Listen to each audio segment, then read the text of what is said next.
Tonight on CBC Vancouver News. Things like the GST credit is getting money in the hands of people. BC food banks welcome a federal plan to help with the cost of groceries as more and more people ask for help. But we have to be thinking about the longer-term solutions. Plus, grim warning. BC health officials mark a record day for overdose calls as they warn of another potent sedative. And subway construction closes part of a major Vancouver intersection and leaves local businesses frustrated. Making sure that hopefully guests can find their way in here as well. This is CBC Vancouver News.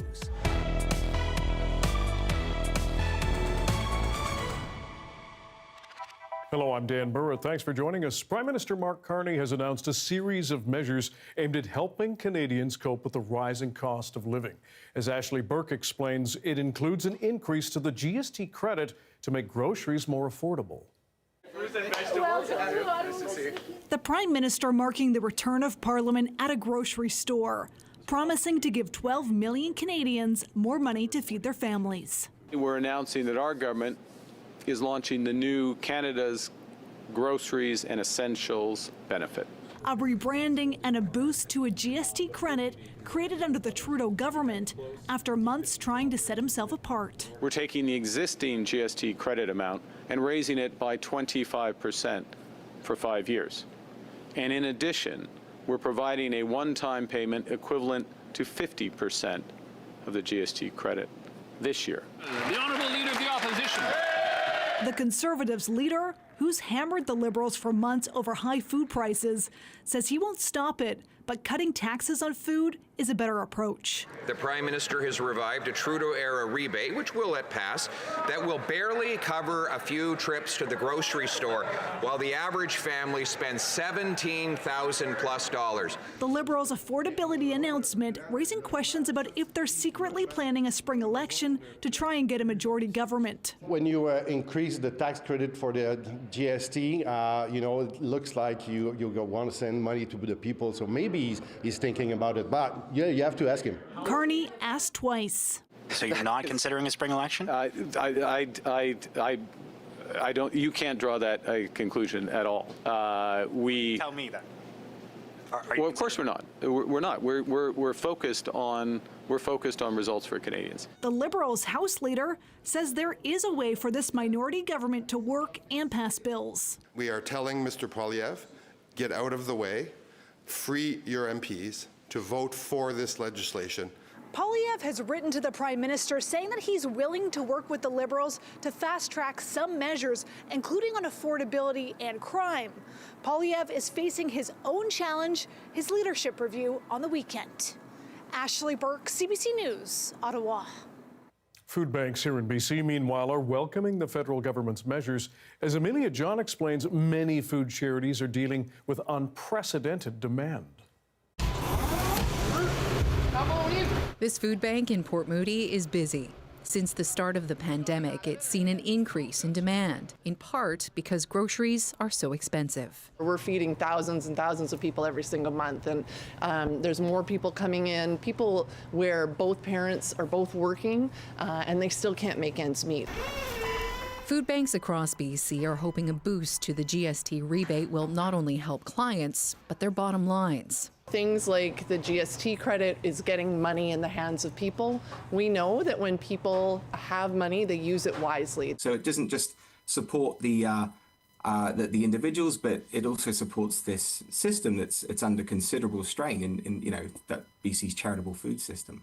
The federal government has also announced $20 million for the local food infrastructure fund to ease pressure on food banks. Refrigeration is one aspect of infrastructure that helps organizations provide healthy and fresh options.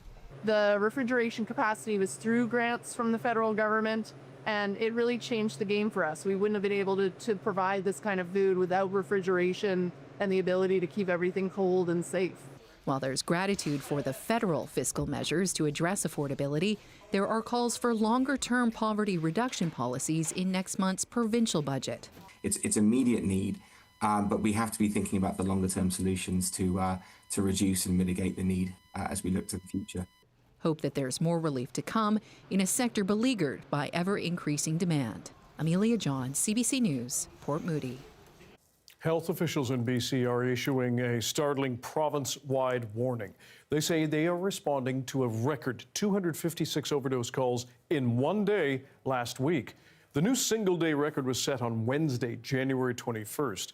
It comes as the province is warning about an increase of drug poisonings across BC. The Centre for Disease Control saying it's seeing a rise of a potent sedative called medetomidine being mixed with opioids. The drug, often used by veterinarians, was detected in 38% of tested opioid samples in November. The province notes numbers from the coroner showed drug overdose deaths have not increased, but non-fatal drug poisonings also pose serious risks like brain injuries. Police in Greater Victoria will soon have a new digital tool to help how officers deal with people in crisis. As Katie DeRosa explains, this comes as the province looks to expand the use of involuntary care. Victoria Police say they're seeing a significant increase in calls related to mental health, drug use, and social disorder. BC's Public Safety Minister says a new digital tool will help officers in Greater Victoria. Among the most challenging situations police face are calls involving people who are experiencing a mental health crisis. It's called Health IM. The app gives advice and guidance from health officials, including whether to take someone to hospital under the Mental Health Act or connect them with a community mental health team. Victoria's police chief says it doesn't replace an officer's judgment, but helps their decision-making. If patrol members are called to a situation involving a person in crisis, they have detailed information on what to say or what not to say. It can diffuse and de-escalate situations more quickly. The app is already being used by police in Delta, Port Moody, Surrey, and Prince George. It's a tool that hopefully can help police to respond in more compassionate and informed ways. However, independent MLA Eleanor Sturco, a former Mountie, says an app will not address a shortage of frontline officers and mental health specialists. Communities have been begging the province to provide funding to have psychiatric nurses riding along with police to help respond on the front line. The province has also pledged to expand the use of involuntary care for people with mental health and addiction issues who are deemed a risk to the public. A report from BC's ombudsperson found that while improvements have been made, not all the required paperwork is being filled out when someone is admitted involuntarily to hospital. The news comes as BC is about to end its 3-year experiment with drug decriminalization. The head of the BC Association of Chiefs of Police says officers will continue to treat addiction as a health issue, not a criminal one. Katie DeRosa, CBC News, Victoria. Vancouver police says a man has now been arrested and charged in the city's first homicide of the year. The VPD says Kwok Tae Cathedral Dang was picked up on Saturday. He's charged with second-degree murder in the stabbing death of 48-year-old Christopher Jamal Anderson. It happened last Tuesday night near the commercial Broadway SkyTrain station. The victim was taken to hospital but later died of his injuries. A public hearing into the death of Miles Gray could be delayed after one of the key lawyers for the proceedings resigned earlier in the day. His departure comes after an obscene remark was captured on an audio feed of proceedings last week. Richard Neary, the lawyer for Brad Hickford, read a statement saying his client was, quote, bewildered and troubled after the obscenity was caught on a hot microphone. Miles Gray died in August 2015 after a violent altercation with 7 Vancouver police officers. The hearing is looking into whether the officers recklessly or intentionally used unnecessary force in Gray's death. The lawyer for the Gray family says they would prefer the hearing continues. It will only add to the pain for the Gray family if there's a further delay. Yes, of course. But this is beyond their control.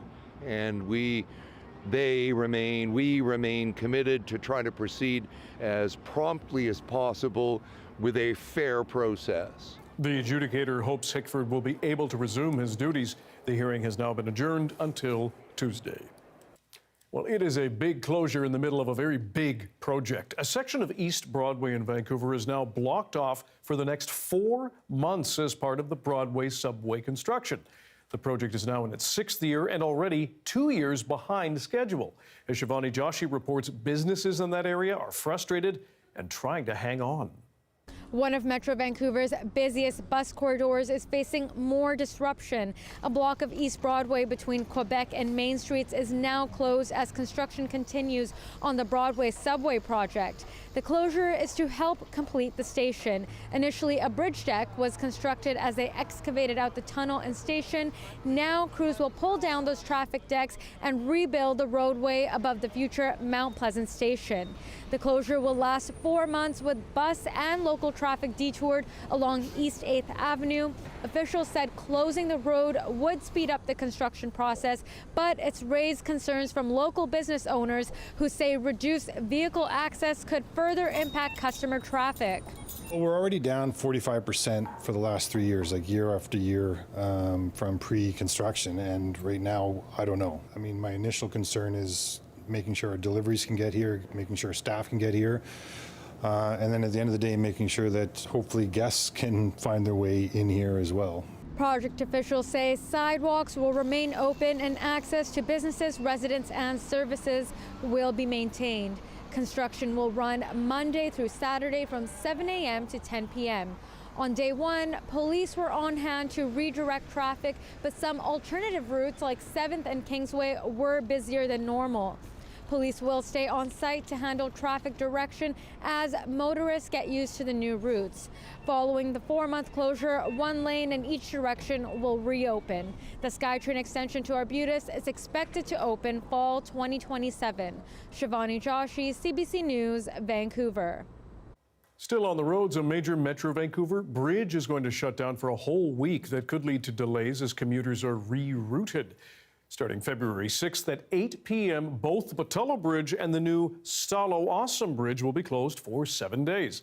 The Transportation Ministry says the closures are needed to complete the connections to the roadways on either side of the Fraser. By the end of February, all 4 lanes, including the new Royal Avenue on-ramp, will open on the new bridge. And on Westham Island, TransLink says there's still no timeline to fix and reopen the bridge onto the island in Delta. The Transit Authority says it moved a shuttle bus onto the island by barge. It's going to run from 6 a.m. to midnight to help get people around. The bridge is expected to be closed for weeks, impacting the largely agricultural businesses on the island. Premier David Eby says BC's mining industry is the foundation of Canada's new economy. Speaking to a full room at the AME Roundup Conference, Eby boasted about the sector's 2025 record-breaking growth. In 2025, BC saw mineral exploration expenditures totaling an estimated historic high of $750.9 million, more than ever before in our province. Eby also noted during his recent trade mission to India, BC minerals were of interest to several Indian companies, adding the sector will be key to diversifying the Canadian economy to reduce reliance on the United States. Canada is just so blessed with such a variety of these minerals, and it's a nexus right now where everybody's excited about it in popular as well, right? It's not just a niche thing anymore, right? You can feel the buzz around here. By April 1st, the province plans to have a more streamlined process in place for exploration permits.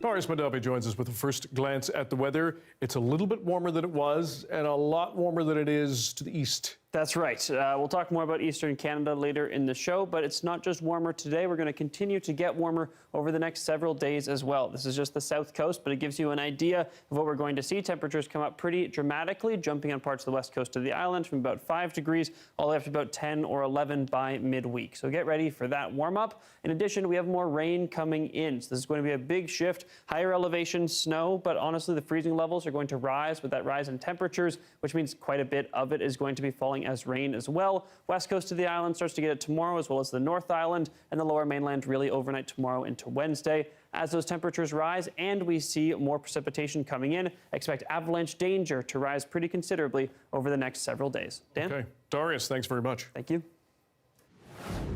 Coming up, the latest on the tense situation in Minnesota. How U.S. President Donald Trump is responding after immigration agents fatally shoot a 37-year-old American nurse over the weekend. That story's next.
The mayor of Minneapolis says some federal officers will begin leaving that city following a talk with President Donald Trump. This follows the deadly shooting of an American-born protester over the weekend. Katie Nicholson has the latest. Smoke bombs detonated in the night as an evening of unrest spilled over to a day of court action. I stand here with Renee Good in my heart and in my mind, and with Alex Preddy in my heart, in my mind, and their families. The state of Minnesota trying to secure a temporary restraining order on ICE operations. No ruling yet, but the Attorney General voiced his resolve to keep pushing. If things go our way, great. If they don't, we're right back to the drawing board. The moment will never arrive when we stop fighting for this state. Full stop. While a separate lawsuit began so state investigators could access evidence in the current federal investigations into Alex Preddy's killing. Preddy's death was caught on camera from several angles. The nurse who worked at a veterans hospital shot multiple times on Saturday by Border Patrol agents working with ICE. The White House heaped a healthy portion of the blame for the tragedy elsewhere. Democrat leaders in Minnesota with sanctuary city policies have actively defied federal immigration law and the will of the people. And as a result of that defiance, 2 Minnesotans have now tragically lost their lives on the streets. The Trump administration and state and local leaders have been at loggerheads since this ICE surge began, disagreeing on its legality, scope, and tactics. But after a call with Minnesota Governor Tim Walz Monday, U.S. President Donald Trump posted, "It was a very good call, and we actually seem to be on a similar wavelength." In a statement on the call, Walz noted the president also agreed to look into reducing the number of federal agents in Minnesota and working with the state in a more coordinated fashion. And there is something of a changing of the guard, as Trump's border czar Tom Homan heads to Minnesota to be Trump's main contact on the ground. In the midst of all these shifts, sorrow. Those who knew Alex Preddy trying to heal. Outside the hospital where he worked, a single candle flickers in the snow. Katie Nicholson, CBC News, Washington. Our Katie Simpson, meanwhile, was allowed into the building closest to where Alex Preddy was shot. We're inside a community center, and this is actually the location very close to where Alex Preddy was shot. It happened just outside on the sidewalk out there. And you can see right here, there are 2 bullet holes in the glass. This is actually a community center that is stationed on this busy street where this altercation took place on Saturday. And I want to talk now with Mahmoud. You own the building. You were not here when it happened, but tell me, when you learned what happened, what did you do? I was at my home, and one of my tenants called me and said, somebody ICE shot in front of your building. Then I take my clothes and I run it to here. Then when I come, was a lot of crowd. They already formed the memorial for Alex. And Alex is a friend of mine who always here in the community saying, I'm gonna help it to alert the ICE and protect the neighborhood and support all the neighbors for immigrants to protect it from the ICE. And he was always around here. Was that means we saw shocked that we heard is him. What has it been like to live through this moment? This moment, it reminds us, because we are from Somalia, where the dictatorship or oppression is happening. And exactly this is reminding me what we run from or where we come from, why we here. It reminds me. So I said, America is becoming like a dictatorship. Today was Alex. Tomorrow is another person. That is shows that means it's not about immigrant. Most of the people who die right now is American, who born here. It's beyond the immigration. That's what I thought. That's my conclusion right now. All right, thank you very much for your time. So this is the area where a memorial has been built in a snowbank. The temperatures here in Minneapolis, extremely cold, but people have been coming out by the hundreds in these frigid temperatures to pay their respects. Katie Simpson, CBC News, Minneapolis. Your BC-wide weather forecast with Darius Madavi is coming up next.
Millions of Canadians have no idea an invisible health threat is hiding in their homes. We're talking about radon, a radioactive gas that is the top cause of lung cancer among non-smokers. Here's health reporter Lauren Pelly with the efforts underway to better protect Canadians. Steve Blake felt healthy and fit. Then 2 years ago, a nagging cough led to a devastating diagnosis, stage 4 lung cancer. I still turn around and go, why me? You installed a monitor down here. Yes. As someone who'd never smoked, Blake wondered if radon exposure played a role. Once he installed a radon monitor, it kept flashing red, showing high levels of this toxic gas inside his Calgary home. What was I breathing in for so long, for all those years? Radon gas is naturally released in the soil when rock breaks down. It dissipates safely in the air, but can build up inside closed spaces, like your home. When you inhale radon, it decays into dangerous radioactive particles. Canadians are amongst the most radon-exposed persons on this planet. This University of Calgary scientist is leading a national radon study, which found an estimated 10 million people across the country are living in houses with high amounts of radon. And the number of homes with dangerous levels has more than doubled since 2012. Our houses are our safe spaces. And we don't like to think of our safe spaces as being harmful. There's hope that will change. In December, Canada released a major update to the Canadian Building Code. The document sets the standard for building design and construction across Canada, and it now requires newly built homes to have a passive radon stack, which acts like a chimney to help funnel the gas safely outside. It's such a big accomplishment.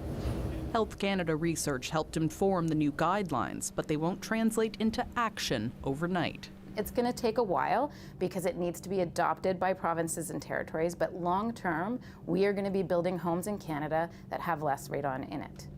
Others warn the bigger problem are the millions of Canadian homes that already pose health risks and the high cost to install radon mitigation systems. Those systems can cost anywhere from $2,000 to $5,000 or more. Lauren Pelly, CBC News, Toronto. A clinic specializing in adult attention deficit hyperactivity disorder, or ADHD, is expanding in Vancouver. That's thanks to a recent $7.5 million donation from the James Family Foundation. The Regional Adult ADHD Clinic at VGH is one of Canada's only publicly funded programs. And the clinic's medical director, Dr. Summer Tellio, is here to tell us about this. Thank you very much for joining us. No problem. We're really happy to be here. So tell us, what does this money, first of all, in terms of making a difference for your work diagnosing people? It's a huge benefit to the population. So for the region of Vancouver and Vancouver Coastal Health, the James Family and the UBC and Vancouver General Hospital donation founders have been really instrumental in helping us understand ADHD and really provide a team-based specialized service to diagnose and treat people. So people come in, they get a diagnosis, and they get a treatment plan. So that includes cognitive behavioral therapy group options, but also medication options if they want those as well. And with this money, how many people are you able to treat? So last year and to date, I think we've seen at least 340 people for assessments, and we've discharged at least 300 back to their primary care providers with a treatment plan that's working for them at that time. And between diagnosis and the treatment plan, what's the wait like? Wait times can vary. Usually it's in the order of several months, but we also triage people to look at other factors that may be relevant to if they need to be seen sooner for clinical reasons. What sort of demand is there for this kind of treatment, let alone diagnosis right now? The demand is huge. So as you may know, there are many clinics offering ADHD diagnosis that are less precise than us. So our diagnostic team is trained in psychiatry. So you'll see a psychiatrist for a diagnosis, but there's a whole team of people that triage people. So we have nurses, social workers, occupational therapists, and a pharmacist that all do the diagnosing together. And what impact does this have for somebody who perhaps did know that they were living with this or didn't know, and now they have a better sense of what they can do to get treated? It really changes their life. So people with undiagnosed ADHD often go through life with certain ideas about themselves that creates negative self-worth. So people struggle sometimes keeping a job or doing the school that they want or maintaining a relationship. And once they get a diagnosis, it really changes how they think about that, and they can perform better because they have an explanation, and we also offer treatment that helps them. What is it like once somebody goes through this process and has these perhaps realizations and have a treatment plan, the satisfaction you're getting from this work? Because we hear more and more about ADHD, whether people are being diagnosed properly, whether the wait time is long, or whether or not they're worried they may or may not have it. That satisfaction around helping them. Oh, it's immense. It's one of the best places to work in psychiatry, I would say. It's very gratifying because you really see instantly, and also the medications that we prescribe work relatively rapidly. So people change within the order of like weeks when you're on the right treatment. So we know that there is a demand for this kind of service. If somebody is thinking about this, how do they get involved? How do they link up with you and your teams? So great question. So you have to have a primary care provider. So you can either see a nurse practitioner or a family doctor and get a referral to our clinic. And then we reach out and assess you, doing all these neat things. We actually ask for report cards from when you're a kid. We talk to people that knew you in childhood. So we really get a very precise sense of how symptoms vary over time. And we want to make sure we capture dysfunction in childhood because that's really key to getting an accurate diagnosis in adulthood. All right. Dr. Summer Tellio, we appreciate your time and expertise. Thanks for joining us. Thank you.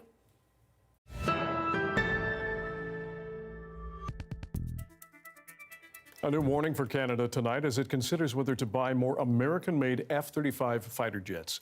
In an exclusive interview with CBC News, U.S. Ambassador Peter Hoekstra says opting for a European model could change how Canada's airspace is defended.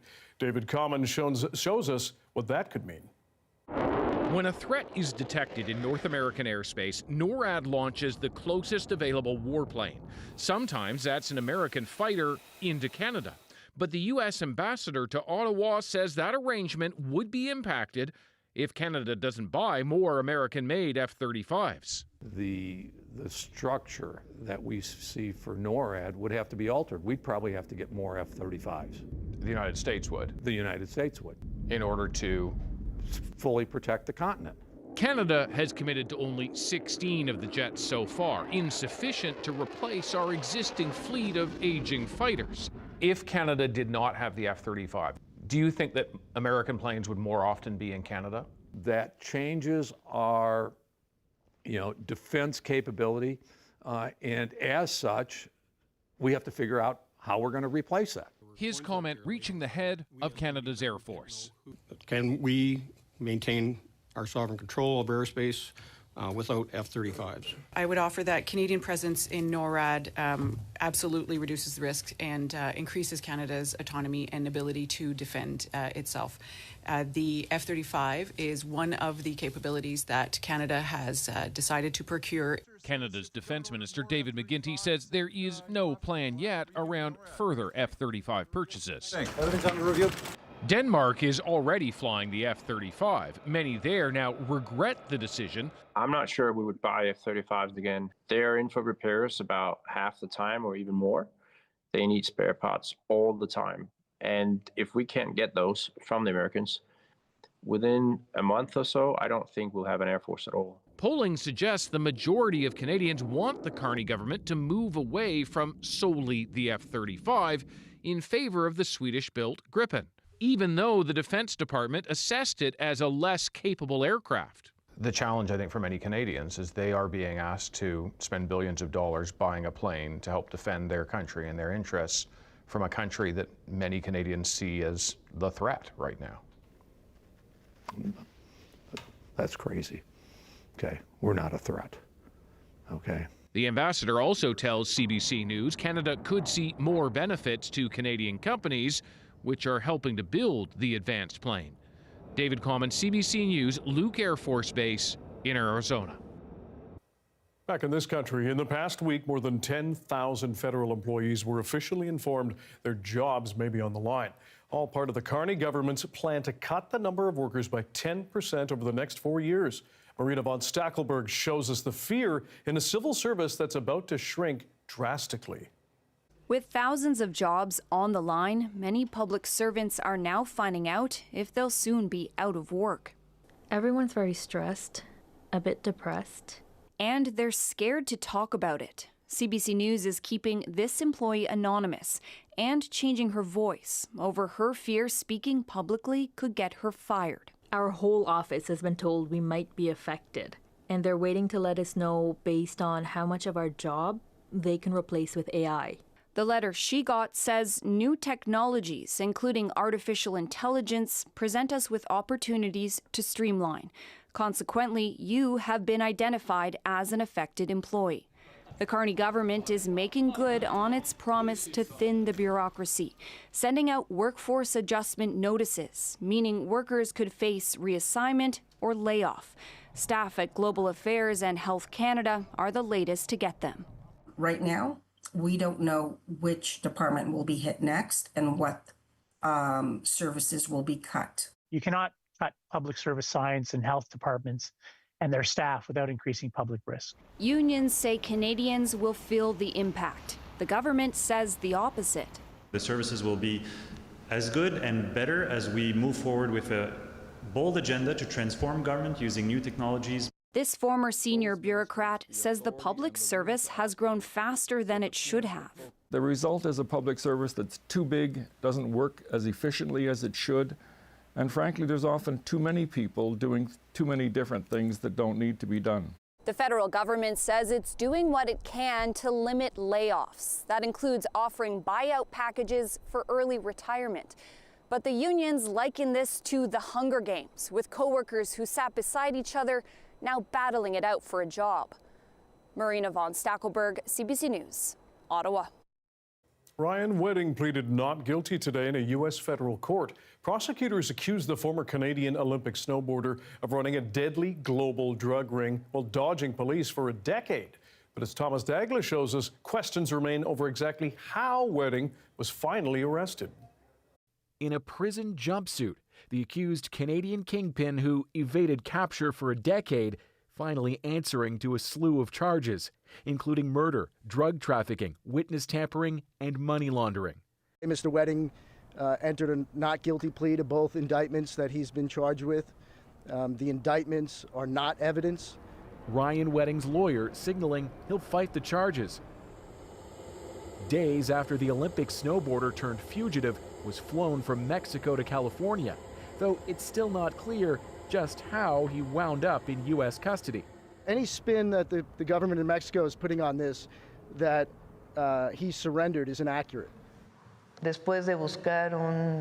In Mexico City, President Claudia Sheinbaum pointed to this social media picture, purportedly showing Wedding outside the U.S. Embassy last week, saying it's proof he voluntarily surrendered. But CBC News has found that picture was actually generated by artificial intelligence. Despite tremendous roadblocks and challenges, our American law enforcement team was able to apprehend him. The FBI's manhunt ramped up last year after a hit squad in Colombia assassinated a key witness. The witness was gunned down in a restaurant in Medellin before he could testify against Wedding. Wedding is also charged with 3 murders in Ontario, all being prosecuted in California. An unusual arrangement, all because of his alleged criminal network's ties to the Los Angeles area, where they're said to have used stash houses to move truckloads of cocaine. I don't like his chances of being able to successfully challenge jurisdiction. It's a challenge that could be made. In court, Wedding confirmed his name, saying, "Yes, Your Honor." If convicted, he faces life in prison. Thomas Dagg, CBC News, Toronto. Coming up, heavy snowfall and cold temperatures in central and eastern Canada are drawing comparisons to the year Canada's military was called in. That cold story's next.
Much of the rest of Canada is digging out and bundling up amid feet of snow and frigid temperatures. Toronto is making comparisons to the snowfall in 1999 when the military was called in. The city says that's not necessary this time, but as Jennifer Yoon tells us and shows us, cleaning up is still an uphill battle. Digging out, it's a bit of a Herculean task. After a record-breaking storm in Canada's largest city. I think that being Canadian, that we're 100% allowed to complain. So bleh. 56 centimeters of snow fell on downtown Toronto Sunday, the most that has ever been recorded in a single day. The event itself in Toronto was probably historic, given the fact that we're shattering records. The city got more snow over several days back in 1999 when the army was called in for help. But this time, the mayor says it's under control. I don't think we are. We need to bring in the army. But she is asking for patience. City workers are plowing the streets, but then the snow will need to be removed. Cleanup is going to take days. Tomorrow's commute will be better than today's. And what a messy commute it was today. No subway line 2, no subway line 1, both for downtown. Subway, bus, and streetcar services all disrupted. Working from home would have been a nice option. The roads weren't much better either. It's a sheet of ice out here. Slippery conditions on highways with 200 crashes in and around Toronto over the past 24 hours, as well as a fatal collision in Kitchener where a woman was killed after losing control of her car and driving off an overpass. The snow and the road conditions obviously played a factor in this collision. At Toronto Pearson Airport, crews still digging out. More than 100 flights were cancelled. It's 5 million square meters that have to be cleared. But the snow is also bringing some joy, particularly for kids who are on a toboggan hill instead of a classroom after most Toronto area schools called a snow day. Going tobogganing, this is a good day for it, but you might get snow shot on your face. Jennifer Yoon reporting. Now, heavy snow and biting cold are also causing chaos across much of the U.S. Nearly 30 people are dead and thousands still without power from that storm. And as Paul Hunter tells us, parts of that country are bracing for more harsh weather.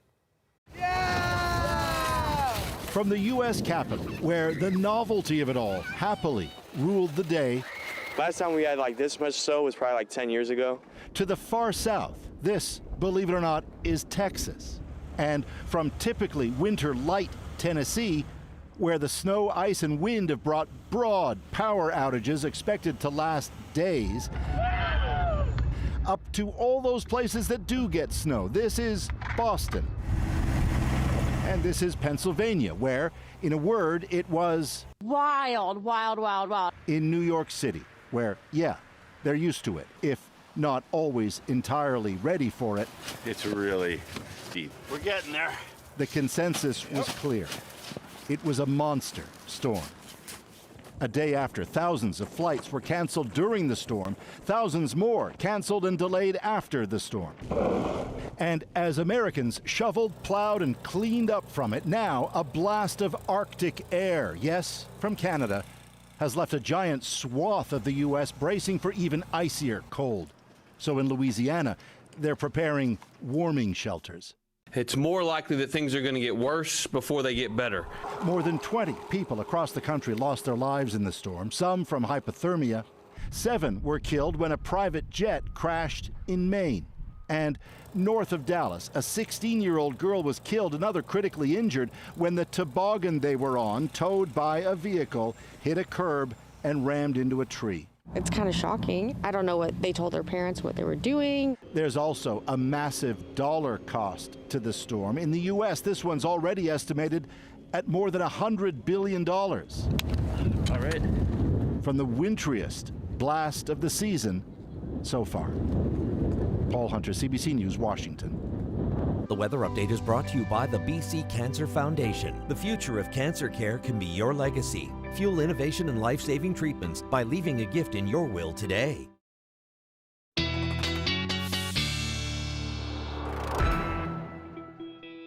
Our science and climate specialist Darius Madavi here with the BC-wide weather forecast. But let's go to the south now. You've got the latest on this ice accumulation. That's right. So as we heard there, lots of snow coming to many areas, very cold temperatures, driving hypothermia for some folks. But we also saw a very high accumulation of ice. And this is something that's very difficult to forecast. What's going to come as sleet or freezing rain. And that means that many places weren't entirely sure what they were going to get until it came down. In this case, very widespread ice accumulation. We're talking like centimeters of ice in some places that really just stacked up. So very difficult driving conditions down south in the States. Meanwhile, here in Canada, this is Kingston, Ontario, right along Lake Ontario.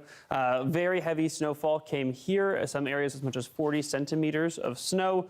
This is Ottawa, getting off a little bit easier, about 15 centimeters of snow in most parts of the region, the capital region, but still that heavy snow at times and blowing as well, causing lots of travel disruptions. This is a graph of the flight cancellations and delays in Toronto Pearson Airport. This red area here, this is a massive spike to hundreds of canceled flights throughout the day on Sunday, and we're still seeing the impact of that today because it's not just the Ontario airport, it's all the ones that feed into that in Eastern Canada, also causing further disruptions and delays. A number of places saw upwards of 40 centimeters of snow, and notably, the GTA was the area hardest hit, the most populous area of Ontario, 40 to 65 centimeters of snowfall coming across the Greater Toronto area. And that storm system has now continued to move east into Atlantic Canada as well. So lots more snow still coming for places like Newfoundland, like some parts of Nova Scotia, especially up along Cape Breton. 20 to 30 centimeters of snow coming to many of these areas, as well as some strong wind gusts.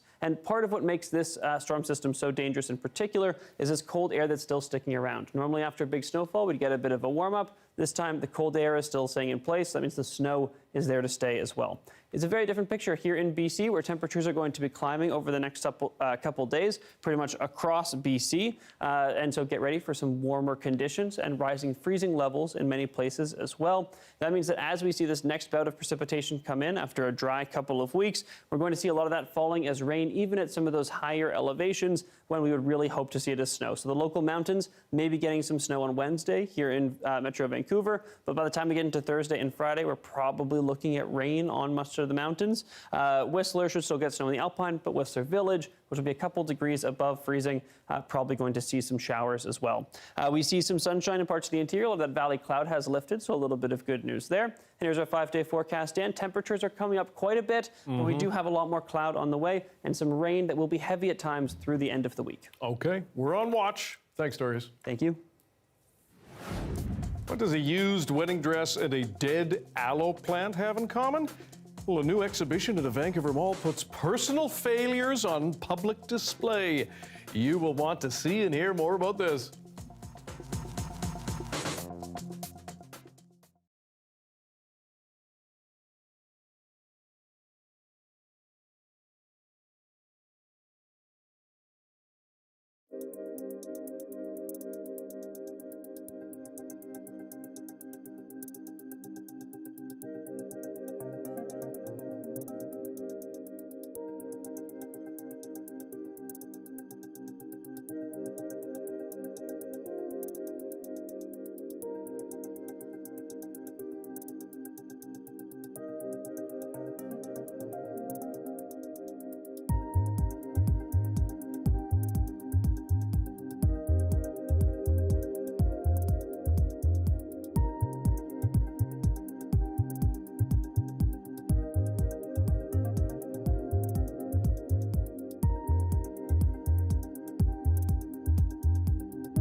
Hi, I'm Amy Bell, and this is your CBC Inbox. CBC is a returning partner of the Push International Performing Arts Festival, January 22nd to February 8th. The festival features presentations of groundbreaking contemporary works of theater, dance, music, and multimedia. Tickets at pushfestival.ca. And never miss a special programming series, event, or contest. Subscribe to CBC's e-newsletter and keep connected with us. A new and unconventional exhibit has opened at Vancouver's Kingsgate Mall. The Museum of Personal Failure features works of art and personal belongings submitted by the public. It pays homage to lost hopes, shattered dreams, crushed ambitions, and a whisper of hope. We dropped by to chat with the curator. My name is Evan Collins, and we're here in Kingsgate Mall in the Museum of Personal Failure. It's a concept exploration, I've been calling it. It's people invited to express their experiences of failure in whatever way that they want to.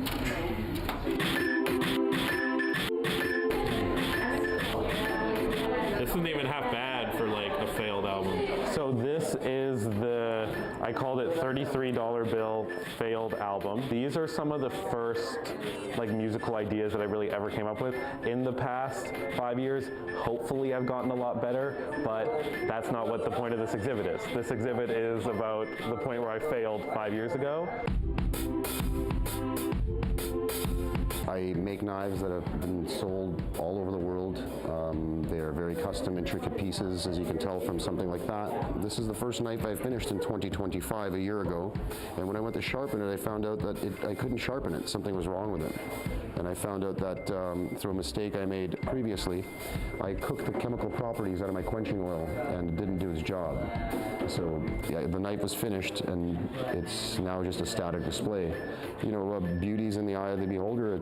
Somebody might find this interesting and want this on their mantle. You don't know, right? It's you go into it blind and you hope for the best, and hopefully it works out. And if not, they'll live at my house. This is just like my life story of events that I went through throughout my life. I was able to kind of get past this point, and a lot of good things have been happening to me. And I do think that getting my thing submitted into the Museum of Failure, I think that is like a success.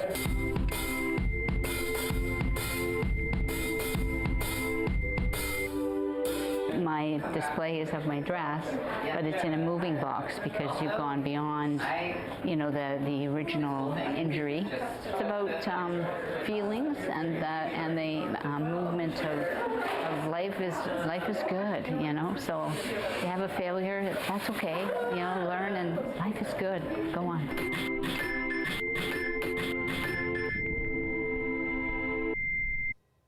Life goes on. What would you add? Oh, terrible at trumpet and can't dunk. You? My older sister. Sorry, Persia, just kidding. Thanks for being with us tonight on CBC Vancouver News at 6. You can watch this newscast on CBC Gem, YouTube, and our website, cbc.ca/BC. We hope we'll have your next local news at 11 o'clock, right after the National. Good night.